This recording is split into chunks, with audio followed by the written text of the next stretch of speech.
C'est une expérience formative puisque je suis allé à cause de la crise. J'ai bénéficié d'une bourse et je suis allé pour une formation en gestion et transformation des conflits. Et en même temps, j'ai fait un master en gouvernance globale, les relations interculturelles et le processus de management de la paix. La formation, en plus d'être en étroite, en plus d'être la même chose que la situation actuelle du pays. J'ai aussi vécu ce moment de Covid-19 qui fut un moment assez difficile pour moi puisque j'ai vécu le confinement strict. J'ai fait à peu près 3 mois à l'intérieur sans sortir avec et j'étais obligé aussi de respecter toutes les mesures qui étaient imposées aux Italiens et à tous ceux qui vivaient en Italie.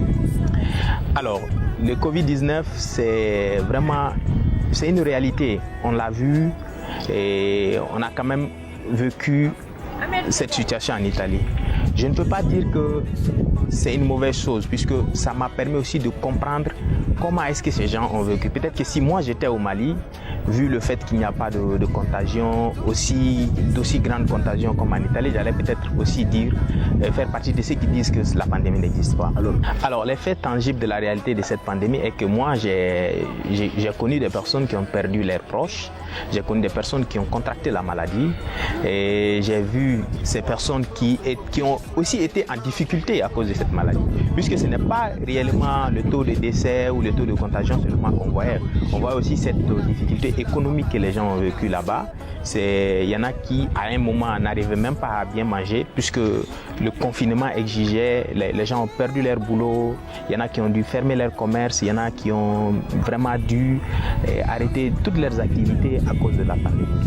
Donc c'est un fait réel et même si moi je n'étais pas dans la région la plus touchée, j'étais quand même dans une région qui était assez touchée.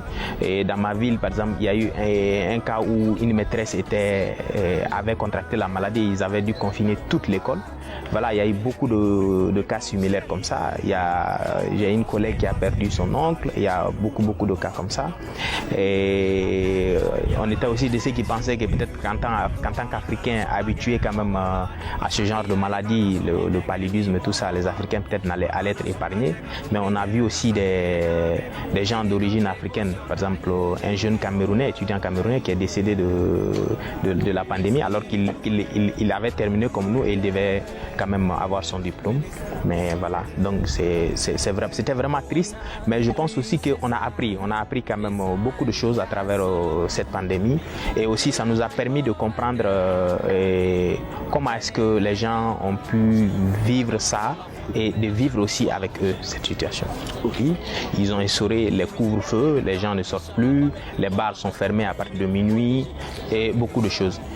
Et ceux qui peut-être pensent que la maladie n'est pas réelle ici et qui sont en train de relâcher les mesures barrières, moi je les appelle à revenir à cette habitude qu'on avait quand on a dit que la maladie, on a vu les cas dans le pays, c'est-à-dire à respecter ces mesures barrières.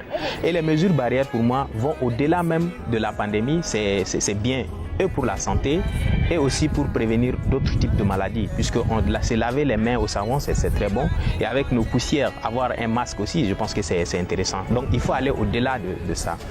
Alors l'autre remarque que j'ai faite c'est que les gens peut-être sont plus préoccupés par le conflit, par la situation, la crise politique, économique du pays, donc c'est ce qui les a aussi poussés à penser que la pandémie est peut-être quelque chose qui n'est pas réel. Donc c'est très important et là aussi je lance un appel aux autorités de réadapter, c'est-à-dire la sensibilisation et aussi de prendre en compte ces situations. J'aimerais aussi dire que faisant partie de United Nations